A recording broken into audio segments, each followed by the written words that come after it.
Bonjour, mesdames, bonjour, messieurs, vous êtes dans votre émission Zonar, présentée par Calvin Moulungu, et aujourd'hui nous avons le plaisir de recevoir monsieur Aristote Chiza, qui est même le PDG de Kwetu-Best. Il va intervenir sur son parcours, surtout nous parler bien sûr du Challenge App Africa organisé par RFI et France 24, ou même son projet était parmi les projets qui ont remporté les prix. Et également, on va revenir sur ce projet de l'Institut français, incubation et closure et tout, où parmi 14 projets, son projet est passé comme premier projet. Il est avec nous, monsieur Warouf, ou carrément Wiwo, c'est pas. Bonjour et bienvenue sur Kiostas. Bonjour et merci Calvin pour l'invitation. Voilà, vous êtes le PDG de Kwetu-Best qui évolue beaucoup plus dans la création des logiciels, des sites web, marketing digital. J'ai oublié quelque chose, c'est pas? C'est en général ça. Nous sommes dans la production des solutions innovantes dans le domaine des nouvelles technologies, de l'information et de la communication. Ouais. Et c'est un honneur pour nous d'être parmi les acteurs du numérique au sein de notre pays et au sein de la ville de Goma, quoi. Voilà. Alors, on peut avoir juste une petite historique de Kwetu-Best. Kwetu-Best commence en 2019. Ouais. Nous avons eu l'honneur d'initier ce projet d'entreprise. Et comme on ne pouvait pas y arriver seul, donc on a fait recours à des amis qui sont de cofondateurs de l'entreprise. Principalement des amis de l'auditoire quand on était encore à la fac. Et ensemble, on a mis en place ce qu'est Kwetu-Best aujourd'hui. Ouais. Et c'est officiellement en 2020 que nous commençons les activités, que nous commençons à avoir des documents pour nous permettre de fonctionner, quoi. Voilà.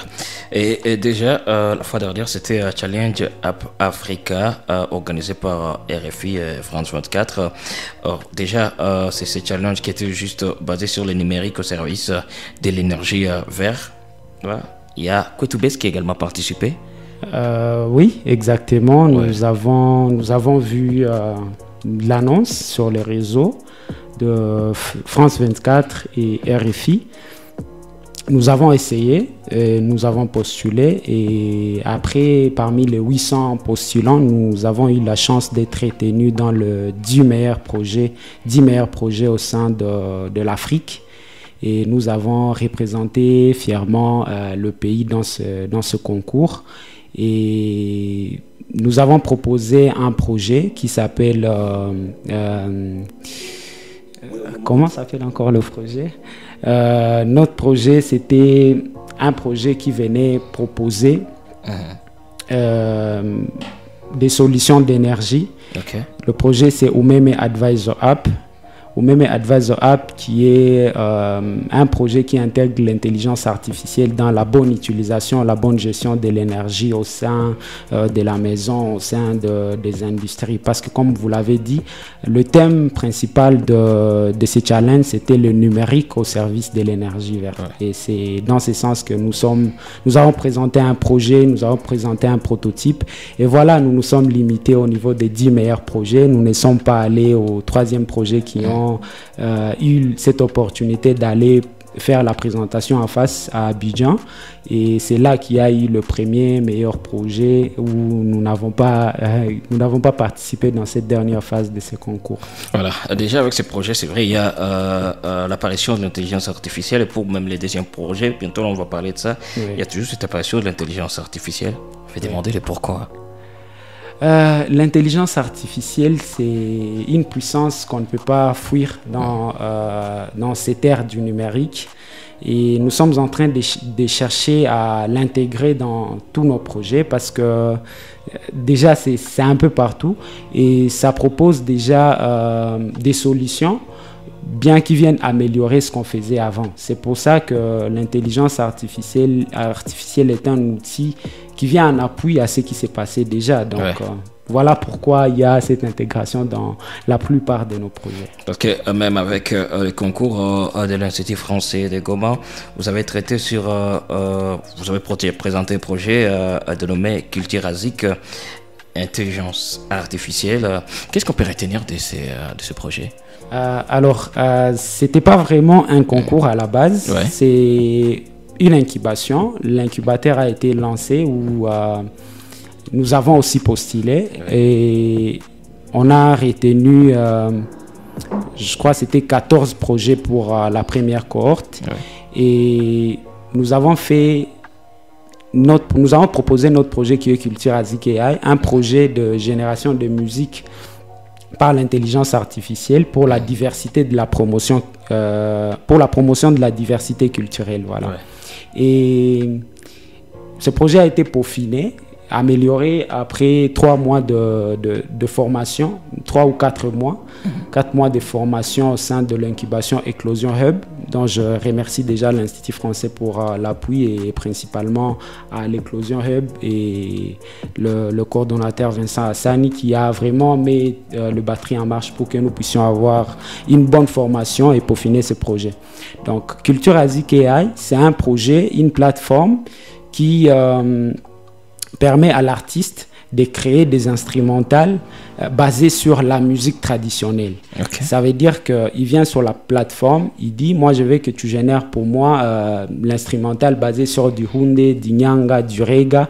Et après, l'instrumental vient, on lui propose 3 instrumentales grâce à l'intelligence artificielle qui s'est entraînée par des données que nous connaissons, par les musiques de culture que nous avons déjà. Et l'artiste peut poser dessus.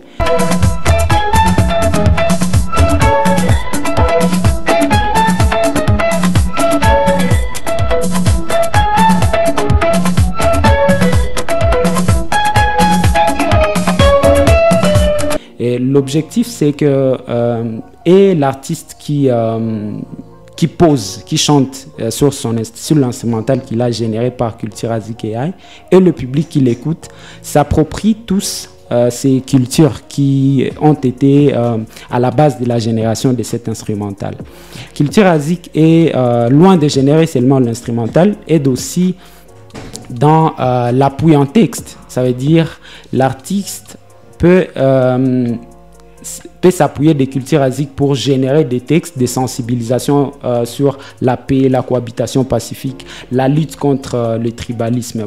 Vous savez, la période dans laquelle nous sommes dans notre pays, cette sensibilisation est vraiment très capitale.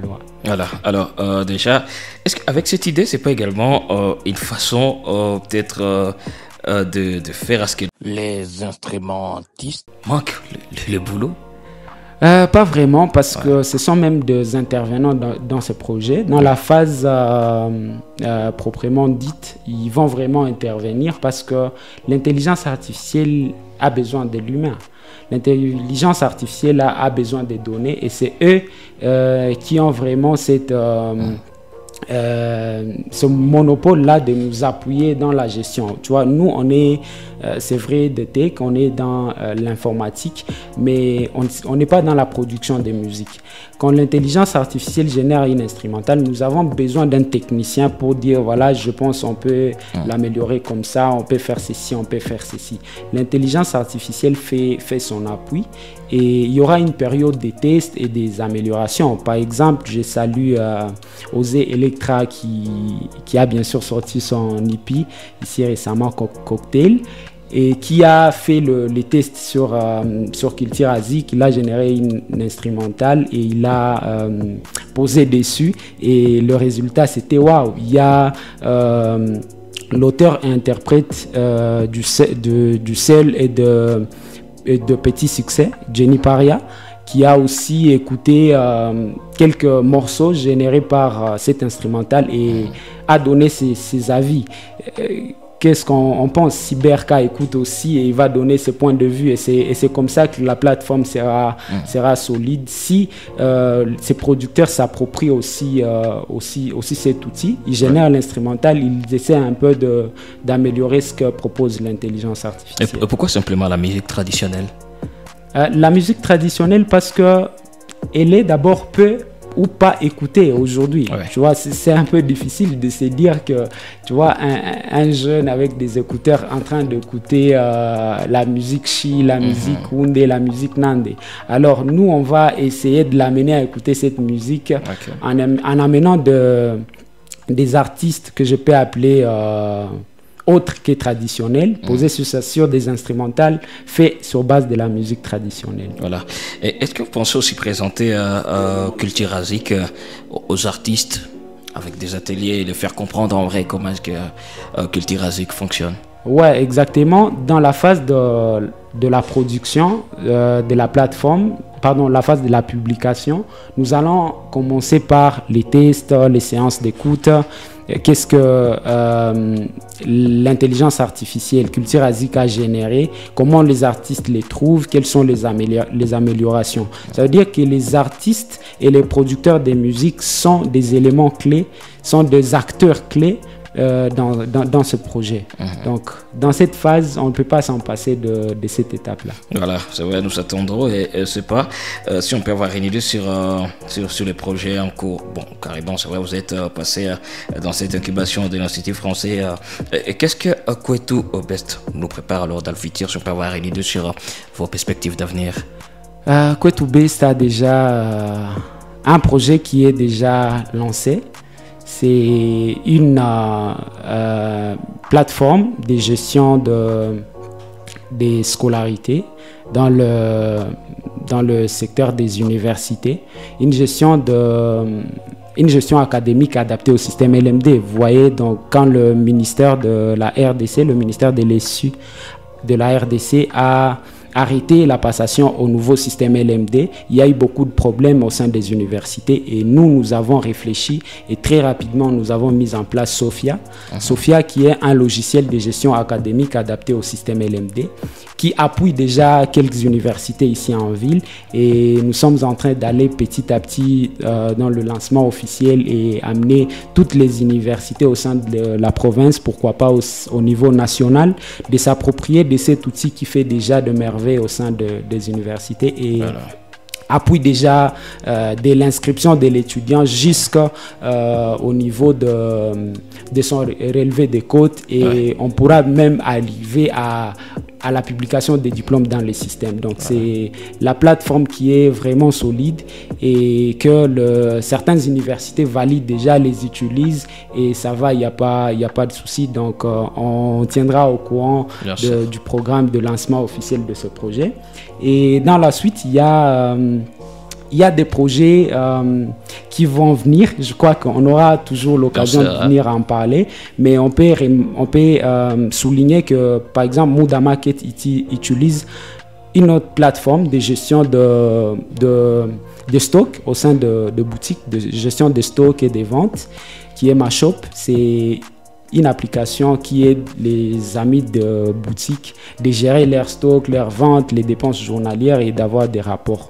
Et ça, c'est en temps réel. Donc, c'est un outil très puissant qui aide Dani Moutoula à bien contrôler et à bien suivre ses produits. Et qui peut aider aussi d'autres personnes. Oui, exactement. Le projet est là et nous faisons d'abord de communication petit à petit.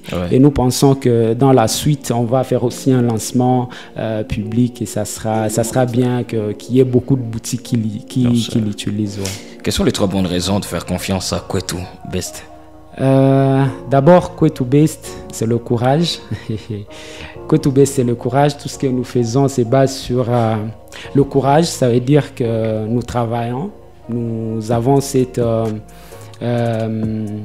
nous mettons toute la force dans ce que nous faisons, le courage, nous travaillons, nous nous efforçons à produire des résultats.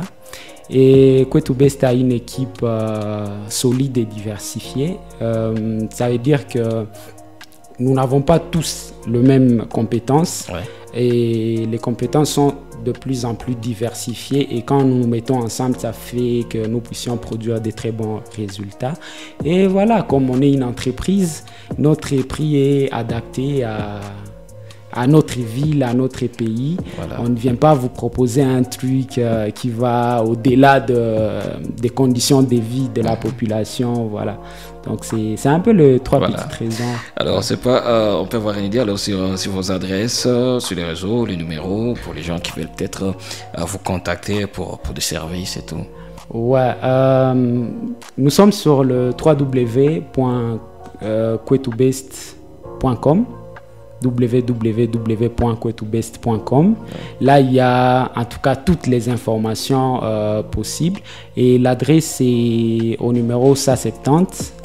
Quartier Kishero, c'est commune et ville de Goma. Ouais. Donc ici, toujours dans la ville. Ouais. Voilà, un plaisir, Monsieur Wiwo, de partager ce petit moment avec vous. Ouais, et j'espère que la prochaine, on sera encore ensemble pour peut-être présenter notre projet de Quetoubest et tout.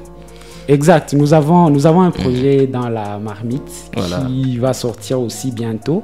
Et on est en train de planifier toutes ces sorties-là et c'est vraiment beaucoup de projets. Voilà pourquoi on hésite à sortir quel projet à côté de l'autre. Voilà, c'est vrai, nous attendons avec impatience. Ouais. Voilà, merci de nous avoir suivis. Surtout, allez sur www.quetoubest.com pour avoir tous les détails sur Quetoubest. Sinon, merci de nous avoir suivis. On se retrouve à la prochaine. Merci.